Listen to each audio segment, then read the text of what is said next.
Здравейте! Намираме се на обект Dia3 в Малинова долина, която е в активен етап на груп строеж. Днес ще ви покажем как използваме системите на Peri, SkyDeck и Duo и как това ускорява строителния процес.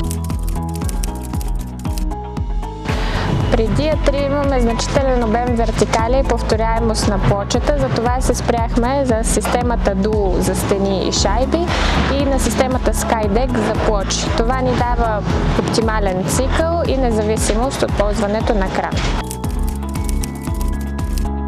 Основните предимства са, че няма необходимост от кран, лесен монтаж само с чук, бързо затваряне на кофража, подходяща за двустранни стени, но има и опцията за едностранен кофраж. В участъците, в които имаме пилотно или друг тип укрепване, използваме едностранното решение на Peri.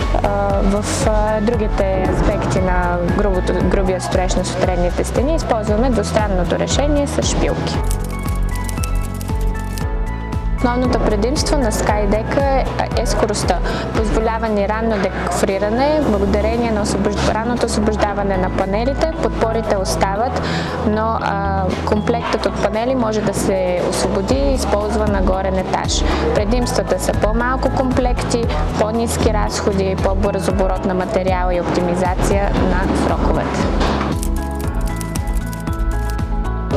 По-краткият срок на грубия строеж позволява по-бързо преминаване към АК-14. Системите на Peri ни позволяват контрол, сигурност и повторяемост.